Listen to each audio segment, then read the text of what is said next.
утренний прохладный уральский лес.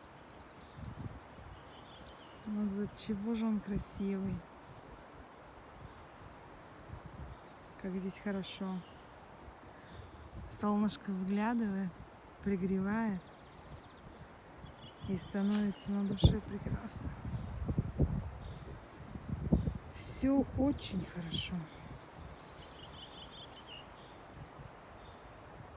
Вот дорожка в будущее. Зелененькая, приятная тропинка.